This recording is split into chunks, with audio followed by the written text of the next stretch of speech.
चारी व्रते स्थितः मनः संयम्य मंचितः युक्तः आसीत मत्परः। ध्यान योग के अंतर्गत अब यात्रा मनस्थिति, साथ साथ शरीर की स्थिति, और अब आ गए हैं हम ध्यान के उद्देश्य पर। आसन बिछा लिया, 3 तरह का आसन हमने बिछा लिया, जिसमें नीचे कुशा है, बीच में ऊन का कंबल है, ऊपर कॉटन की शीट है। आसन बिछ गया। बिछने के उपरांत हम उस पर कमर सीधी करके बैठ भी गए। गर्दन भी सीधी है और भ्रिकुटी मध्य में ध्यान करने के लिए कहा गया। पर आंखें बंद करने के बाद अब योगी को जाना कहां है, साधक को करना क्या है? आंखें बंद करने के उपरांत केवल शून्य को उपस्थित कर पाना आरंभ में सहज नहीं होता, बहुत कठिन होता है। शून्य की अवस्था अपने भीतर ध्यान में उत्पन्न कर पाना, हां, लंबे अभ्यासों के उपरांत ऐसी अवस्था आ जाए, ये तो संभव है। पर लंबे अभ्यासों के अंतर्गत होकर के निकल के जाना, उसकी तैयारी भी तो है। और यहां इस श्लोक में अब उसी आंतरिक तैयारी को लेकर के आदि गुरु मुनि वेद व्यास ने संपूर्णता से एक विवरण खोल के रख दिया है। संपूर्णता से, शब्द तो थोड़े से हैं, पर संपूर्णता इसलिए क्योंकि सांकेतिक रूप से एक एक शब्द को चुना गया, जिसका विस्तार बहुत बड़ा है। केवल एक कक्षा में उसको समेटना बड़ा कठिन है। एक एक करके आगे बढ़ते हैं, क्योंकि सारे शब्द बहुत ही उत्तम स्तर के हैं। प्रशांत आत्मा, अर्थात अब भीतर ऐसी स्थिति उपस्थित हो चुकी है कि अब आप शांत हैं, किसी प्रकार से आप विचलित नहीं हैं, किसी प्रकार से भीतर कोई इरिटेशन नहीं है। मैंने पिछली बार भी उल्लेख किया था कि जब ध्यान कराते हैं तो सबसे पहले सामान्यता हर बार नहीं, सामान्यता हम सांसों के द्वारा शुरू करते हैं। सांसों पर पूरा ध्यान केंद्रित करवाकर गहरी लंबी सहज श्वास, ताकि जो उद्देश्य है हमारी सजगता का, हमारी अवेयरनेस का, हमारे ध्यान का, हमारी अटेंशन का, मैंने कई सारे पर्यायवाची शब्द लिए ताकि बात वहीं पहुंचे, वो उद्देश्य हमारी अटेंशन का अन्य विषयों से अब बटोर करके सांसों के अनुभव पर आ जाए। सांस का नासिका से प्रवेश करना, गले से हो छाती को छूते हुए नाभि तक पहुंचना, स्थिर होना और फिर उसी प्रकार छूट जाना। अर्थात आप अब कुछ और नहीं, कहीं अन्यत्र नहीं, केवल श्वास पर आने की चेष्टा, भले वो असफल हो, चेष्टा आरंभ करें। शुरू में तो चेष्टाएं असफल ही होती हैं। कौन सा खेल है जो एकदम से हो जाता है? मैंने एक उदाहरण अनेकों बार अपनी रिकॉर्डिंग में दिया है कि बचपन में हम स्कूल में देखते थे कि जब कोई विज्ञान की प्रदर्शनी लगती थी, एक खेल उसमें बड़ा अच्छा होता था। एक पतली सी तार पर एक चाबी, और उस चाबी को एक छोर से दूसरे छोर तक बिना तार को छुए जाना होता था, और जहां तार को चाबी छू गई, टी की आवाज आती थी। ठीक उसी प्रकार अपने पूरे ध्यान को बटोर के एक स्थान पर स्थिर करना लगभग उस तार पर चाबी चलाने जैसा है, क्योंकि बीच बीच में टी हो जाती है, मनुष्य इधर उधर भटक जाता है। और इस प्रक्रिया को और प्रगाढ़ करने के लिए और दृढ़ करने के लिए हम आगे बढ़ते हुए फिर कहते हैं विचार शांत, क्योंकि मस्तिष्क में क्या चलते हैं? विचार चलते हैं ना। इच्छाएं शांत, इच्छाएं चलती हैं ना। कल्पनाएं शांत, ना जाने कहां कहां की कल्पनाएं आ जाती हैं। क्रोध शांत, हो सकता है कि पहले से ही ध्यान पर बैठने से पहले ही आपके मन में किसी के प्रति कोई क्रोध का भाव जाग गया, जिसने रक्त को पूरी तरह से आंदोलित कर दिया। ईर्ष्या शांत, पता नहीं किस बात से आप किसी और से ईर्ष्या में बैठे हैं।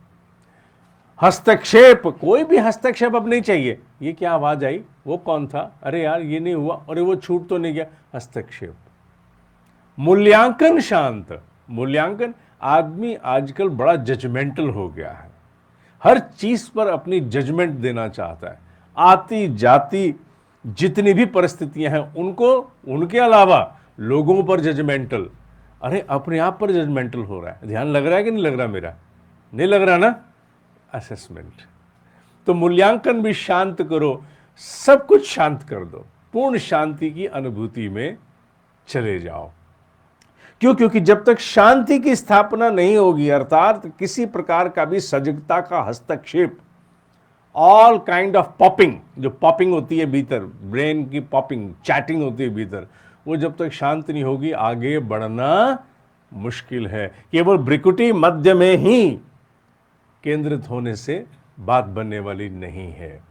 उसके अनुरूप आपके पास रनवे भी होना चाहिए, सपाट, सशक्त, लंबा रनवे, ताकि दौड़ करके टेक ऑफ किया जा सके। और एक शांत अंतःकरण मनुष्य के लिए एक प्राथमिक रनवे है, जिसके द्वारा आप अपने आप को टेक ऑफ कराते हैं, ध्यान की गहराई में जाते हैं। अगला शब्द और भी ज्यादा महत्वपूर्ण है, विगत भी। ज्ञानियों ने इसका भाव दो प्रकार से दिया है। एक तो ये all kind of fears, fears of all kind. हालांकि एक भय की चर्चा मैं पहले भी कर चुका हूं, क्योंकि उसका अनुभव मुझे बहुत बार पहले होता था कि ध्यान की गहराई में जाने के बाद कई बार ऐसा होता था, एक अनुभव सा आता था कि कहीं मैं शरीर से बाहर निकल गया, मैं मर तो नहीं गया, एम आई डेड और एम आई डाइंग। और ये इतना सशक्त भाव होता है उस समय कि आपका पूरा ध्यान, भले वो कितने समय का भी क्यों ना हो, वो ताक पे रख दिया जाता है। You become so scared inside, क्योंकि जब तक मनुष्य के भीतर एक अस्तित्व बोध अहंकार का है, अहंकार माने वो वाली ईगो नहीं जिसे आप कहते हैं कि साहब अपने आप को बड़ा ही क्या बना दिया ना, वो नहीं, अस्तित्व जब तक वो जीवित रहता है तब तक मृत्यु का भय भी साथ साथ जीवित रहता है। और ऐसे में ध्यान में सबसे ज्यादा साधक परेशान होता है। क्यों? क्योंकि वो जैसे ही भीतर शरीर से उसकी सजगता बटोर करके मस्तिष्क में केंद्रीभूत होती है, ऊपर को उठती है, वो हल्कापन उसे शरीर से थोड़ा सा अलग करता है। उस समय वो भय एकाएक अपने आप कहीं से आता है। चखो पता लगता है कि एक आम की वैरायटी और दूसरी में अंतर क्या है। आम तो आम है, पर वैरायटी में कितना अंतर है, ये तब जाके पता लगता है कि ये कौन सा ऐसा मृत्यु का भय होता है जो केवल ध्यान की उस अवस्था में अचानक आकर घेरता है। And you become shattered. ये उसी प्रकार से है कि जैसे आपने माचिस की तीलियों को बैलेंस करके कुछ बना लिया। आसान नहीं है वैसे तो, माचिस की तीलियां या ताश के पत्तों को खड़ा करके कुछ क्रिएट कर लिया, और अचानक से एक किसी ने पंखा चला दिया और पंखा चलते ही सारे पत्ते ढह गए। ऐसा होता है। ऐसे में ध्यान स्थिर नहीं हो पाता। Then you again have to manage yourself. जब आप ध्यान में नहीं होते फिर आप अपने आप को समझाते हो, यार ये मृत्यु नहीं उससे होती, मरूंगा नहीं इससे मैं। क्यों? क्योंकि ये पूरी तरह सजगता को बटोर करके और मैं शरीर में सजगता को अपने मस्तिष्क में केंद्रीभूत कर चुका हूं, पूरे शरीर से विड्रॉल हो चुका है सजगता का। अब मेरी सजगता सारी जगह से विड्रॉ होकर यहां आई है, हल्कापन आया, हो सकता है थोड़ी सी ऊपर को उठे, पर कहीं कोई जाने वाला नहीं है, क्योंकि नीचे खूंटा बंधा हुआ है, वो आयु का खूंटा बंधा हुआ है नीचे, इसलिए कहीं जाने वाले नहीं है, चिंता मत करो। ये जब आप अपने आप को ध्यान से बाहर आकर के बार बार समझाते हो, तब धीरे धीरे धीरे धीरे ये भय भी जाना शुरू होता है। ये आने वाले कल का होता है। कल क्या होगा, कैसे होगा, उस कल को लेकर के एक प्रकार की जो अजीब सी अनिश्चितता है, वो मनुष्य के भीतर भय उत्पन्न करती है, जिसे लेकर के साधक को साधना में भी कई बार बाधा आती है, वो हिलता है। ऐसे में आवश्यक होता है कि मनुष्य जितने अंशों में, जितने चरणों में मनुष्य आस्तिकता की ओर आगे बढ़ता चला जाता है, अस्थि भाव में आगे बढ़ता चला जाता है, उतने अंशों में मनुष्य को सबलता आती है। बड़ी से बड़ी चुनौतियों को हैंडल करना, सामना करना। पहले विस्तार दे दिया, उन्होंने कहा fifth factor I will take in the last. जो पांचवा फैक्टर था, आपको आश्चर्य होगा वो क्या था? श्रीमद् भगवद गीता, गीता, गीता, गीता और गीता। बस उन्होंने कहा कि मैं अपने जीवन पर्यंत बड़ी से बड़ी चुनौतियों को, क्यों? क्योंकि उन्होंने कहा कि मैंने तो हजारों हजारों करोड़ के प्रोजेक्ट्स हैंडल किए हैं। एक एक टेंडर मैंने 1500 से 1800 करोड़ के दिए हैं, और जिन्हें लेने में निर्णय हम यूं लेते थे। और आप माहौल तो जानते ही हैं कैसा है। ऐसे वातावरण में क्या वो सब कुछ अक्षुण्ण आसानी से रहा होगा? क्या उन पर प्रभाव नहीं आए होंगे? क्या उनकी साधना में व्यवधान नहीं आए होंगे? उनका कर्म योग साधने के लिए उन्हें किसी की आवश्यकता थी, और वो आवश्यकता की पूर्ति हुई उस अस्थि भाव से, आस्तिक से।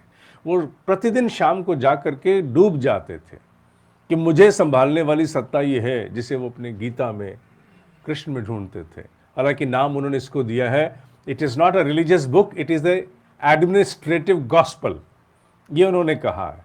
और कंपनी में आने वाले जिन भी डिपार्टमेंट्स में वो रहे, उन सभी डिपार्टमेंट्स में हर व्यक्ति को उन्होंने इंश्योर किया कि मैं इसके एक प्रति भेंट करूं और उसे अनुरोध करूं कि इसको पढ़ो भी साथ साथ। उन्होंने कहा कि मुझे संभाला इसी ने है, मुझे केवल और केवल इसके ज्ञान ने, इसके भाव ने संभाला है, और मैं इसी के कारण आज तक अक्षुण्ण रहा हूं। यह भाव जैसे जैसे योगी में, साधक में विकसित होता जाता है कि मुझे संभालने वाली एक सत्ता है, वो भय मुक्त होकर के आगे फिर बढ़ना शुरू करता है। ब्रह्मचारी व्रते, ये ब्रह्मचर्य की यहां चर्चा है।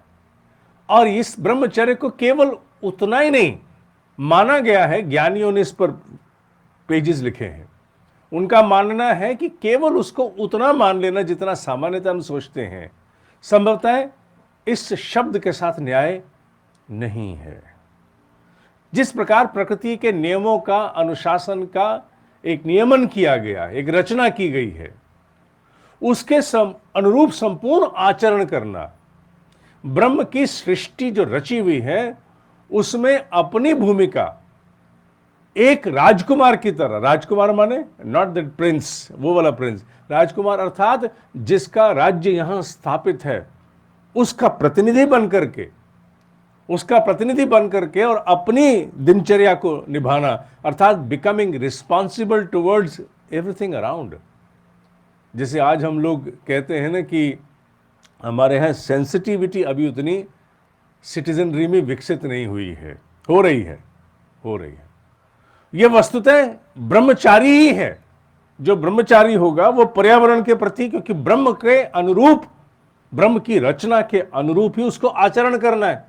और ब्रह्म की रचना के अनुरूप आचरण करना केवल शरीर के एक कर्म तक सीमित नहीं किया जा सकता। ये कैसे मान लें कि केवल आप अपने इंद्रियों के एक संयम मात्र से ही आप संपूर्ण ब्रह्म की चर्या के अनुरूप, ब्रह्म के अनुरूप आचरण कर रहे हैं। बहुत कुछ इसमें आता है, वो भी आता है, पर उसके साथ साथ और भी बहुत कुछ आता है जिसे समेटना आवश्यक है।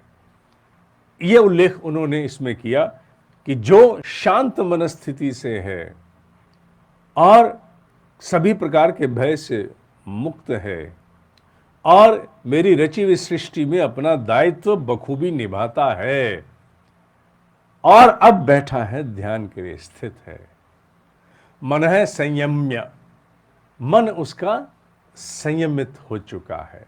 संयमित नहीं होगा तो ना शांत हो पाएगा, ना भयमुक्त हो पाएगा और ना अपने दायित्व इस सृष्टि के लिए निभा पाएगा। मंचित है। अब यहां आकर के इस पूरे अध्ययन पर आ जाते हैं हम। ये दो शब्द बड़े महत्वपूर्ण हैं। ये मंचित है, मत्परः, युक्त है आसीत। युक्त है माने जो अब इस बारे में सबल हो गया है उसे युक्त कहा है, जो ध्यान के लिए सबल हो गया है, जो अब एलिजिबल हो गया है, तैयार हो गया है, परिपक्व हो गया है। आसीत अर्थात स्थित हो जाना। मंचित है मत्परः, मुझी को उद्देश्य मानकर, ना this is a very big leap which Gita takes. Gita में कुछ बहुत बड़ी छलांगे लगाई गई, जिनमें से एक ये है, मंचितः मत्परा, मुझी को इष्ट मानकर, मुझी को लक्ष्य मानकर, मुझी को उद्देश्य मानकर मुझी पर समर्पित हो जाए। अर्थात मोटे रूप में कहें तो आपके ध्यान का इष्ट और लक्ष्य, आंख बंद करके व्हाट नेक्स्ट, आप स्थिर हो गए, शांत हो गए, विचार भी चले गए, कल्पना चली गई, क्रोध चला गया, हस्तक्षेप चला गया, मूल्यांकन भी चला गया, नाउ व्हाट नेक्स्ट। अब यहां उन्होंने मंचितः मत्परः, मुझी को इष्ट मानकर मुझी पर समर्पित हो जाए, अर्थात मुझी पर केंद्रीभूत हो जाए। ये मैं कौन है इसमें, ये किसके विषय में कहा गया है? हमारे प्राचीन भारतीय मनीषा का एक बहुत बड़ा सौंदर्य है, और वो सौंदर्य ये है कि यहाँ सब कुछ बताते हुए भी मनुष्य को पूरी तरह से बांधा नहीं गया है, उसको एक स्वतंत्रता दी गई है। ए चॉइस ट्रेवल्स विद ए साधक ऑल अलोंग, चॉइस उसके साथ अनवरत चलती है। यहां कोई ऐसा जिसे कहा जाए एक प्रकार का ही आदेश नहीं है, बस यही करो, इसके अलावा अगर नहीं करोगे तो तुम नहीं हो ना, ऐसा नहीं कहा गया। हमारे यहां ऐसा बिल्कुल नहीं कहा गया।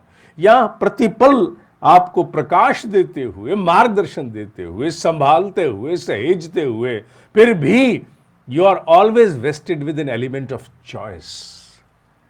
अब मुझे पर यहां मैं की संज्ञा में क्या नहीं आता, क्योंकि अगर हम उसकी सत्ता को मानते हैं, और उसकी सत्ता की परिभाषा शुरू कैसे होती है, वो सर्वज्ञ है, सर्वत्र है, सब जानता है और सर्वत्र है, वो सर्वत्र है, हाँ सर्वत्र है। ई श्रीधर ने यही तो कहा कि तुम जो भी करते हो, the unseen eyes are watching you every minute. Engineering के उस मारतंड ने इतनी बड़ी बात बोली है, आधुनिक परिवेश में बोली है।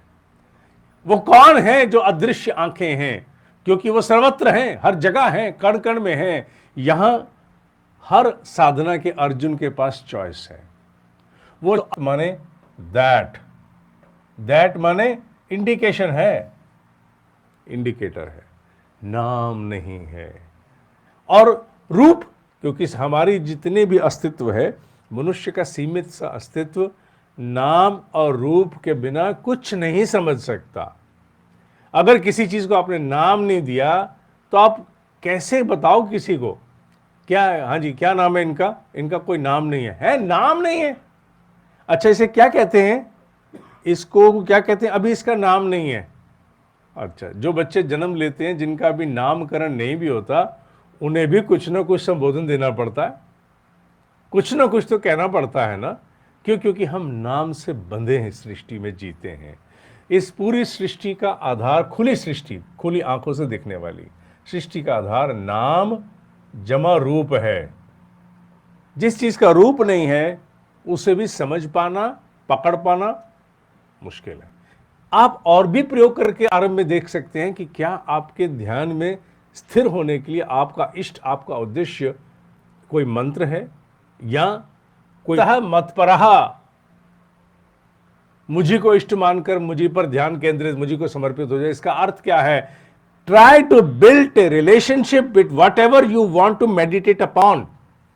रिश्ता बनाओ, एक रिश्ता बनाओ। वो रिश्ता क्या है? वो रिश्ता फिर आपको अपने भीतर पहले आरंभ में विस्तार देना होगा। यह यात्रा इसी प्रकार चलती है। हवाई जहाज ने उड़ना आकाश पर ही होता है, पर महाराज द्रुत गति से दौड़े बिना वो गुरुत्वाकर्षण को पछाड़ नहीं सकता। उसे भागना ही होता है, भाग करके वो जाता है, भाग के जा करके और फिर आकाश में उड़ता है। हालांकि टेक्नोलॉजीज तब और भी आ गई हैं। ये एक उदाहरण दिया है समझाने के लिए, क्योंकि पदार्थ के जितने भी उदाहरण हैं वो इस सूक्ष्म जगत में पूरे नहीं उतर सकते। फिर भी समझाने के लिए अध्यापक की भूमिका में जो निकटवर्ती उपलब्ध है, भले उसकी सीमा हो, हमें समझने की दृष्टि से उठाना पड़ता है। आवश्यक है कि शुरू शुरू में ध्यान में अपने आप को गहराई में ले जाने के लिए एक इष्ट हो, एक लक्ष्य, एक उद्देश्य हो, और फिर उसके साथ आप अपना संबंध भी विकसित करें ताकि आप में और उसमें कोई भेद ना रह जाए। और संबंध विकसित करने के लिए अगर प्रकाश है तो प्रकाश को फिर अनुभव करना होता है, पूरे मस्तिष्क में, आंखों में, अपनी भ्रुकुटियों में, नासिका में, गाल में, जबड़ों में, ठुड्डी में, गले में, पूरे शरीर में प्रकाश ही प्रकाश और कुछ नहीं। ये क्या है? ये संबंध की प्रगाढ़ता उस स्तर पर ले जाई जा रही है जहां से आप धीरे धीरे शून्य की अवस्था में प्रवेश करें। You become one with your objective of meditation. ध्यान के उद्देश्य और इष्ट के साथ इतना संबंध स्थापित कर देना कि उसके बाद कुछ और शेष बचे ही नहीं। शेष बचे नहीं तक की यात्रा, the journey in between, that has to be travelled, you have to cover that.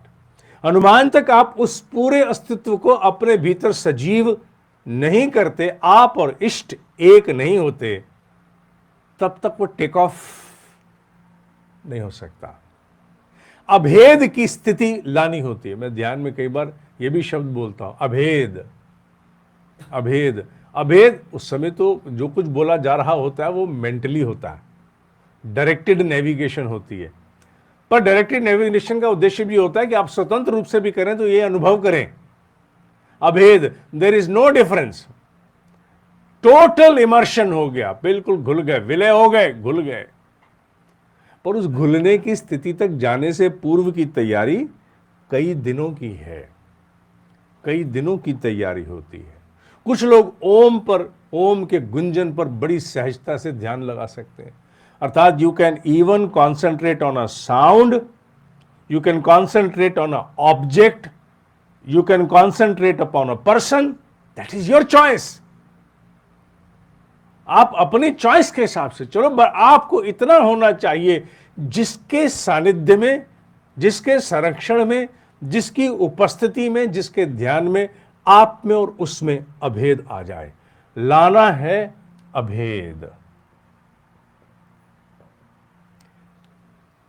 खो जाना, खो जाना, खो जाना। खो जाना तब होगा जब रिश्ता बनेगा, प्रगाढ़ता आएगी, तब खो जाओगे। उससे पहले खो जाओगे? उससे पहले कहां से खो जाओगे? उससे पहले तो इष्ट आंखों के सामने है, आंखों के भीतर भ्रुकुटी मध्य में सूर्य है, पर होते हुए भी आप छिटक छिटक के जाओगे, क्योंकि बाहर बहुत सारे विषयों के, व्यक्तियों के, परिस्थितियों के मोह मोह के धागे बहुत सारे हैं बाहर। मोह परिस्थिति से, मोह व्यक्ति से, मोह विषय से, पता नहीं किस किस से मोह है। वो इतने मोह के धागे बाहर बिखरे हैं कि वो भीतर से छिटका के लेके जाएंगे। ये सबसे अपने आप को बटोरने के लिए एक इष्ट, मंचितः मत्परः, it has volumes to convey, volumes to convey. मंचितः मत्परः, it has volumes to convey. ये केवल दो शब्द नहीं है, बहुत बड़ा विस्तार है। मंचितः मत्परः बहुत बड़ा विस्तार है, क्योंकि यहां पूरी संबंध बना करके डूब जाने की पूरी कहानी, पूरी प्रिस्क्रिप्शन लिखी हुई है, जिसे विस्तार से आपको अपने भीतर जानना होगा। केवल अपने इष्ट को देखने मात्र से ही नहीं, और मंचितः मत्परः, मुझे पर, मुझे को लक्ष्य उद्देश्य मानकर। और मुझे की व्याख्या छोटी नहीं है, मैंने दोहरा दिया कि it could be an object, it could be a person, it could be sound,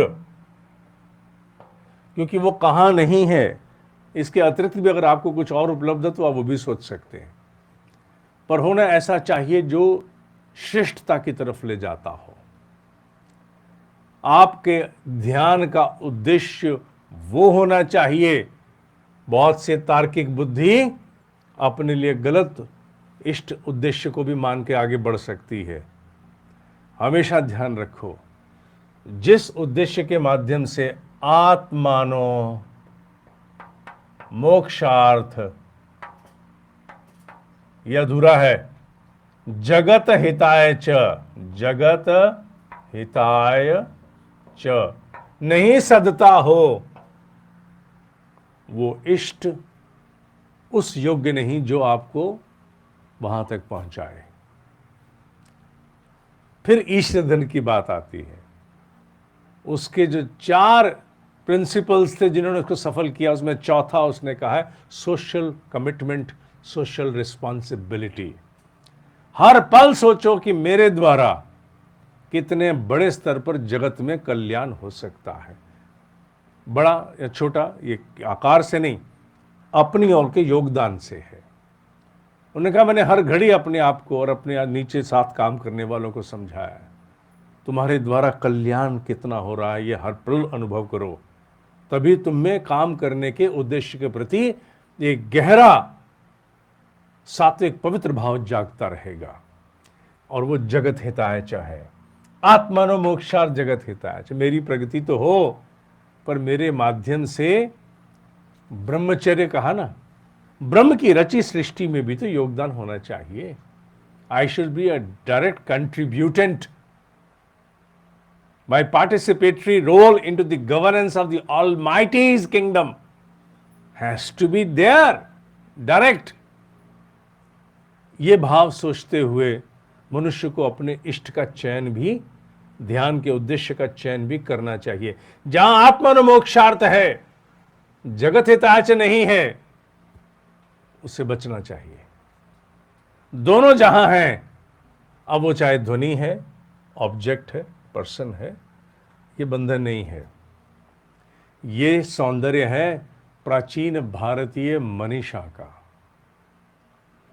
ये सौंदर्य है उस विज्ञान का जो ऋषियों के माध्यम से हमारी संततियों तक पहुंचा और अब और विस्तार को प्राप्त होगा, क्योंकि यह कल्याणकारी है। इसके माध्यम से सृष्टि में संतुलन, ईश्वरीय संकल्प की परिपूर्णता होती आई है। उसी के लिए इसकी रचना भी हुई है। आज के लिए इतना ही, पर ये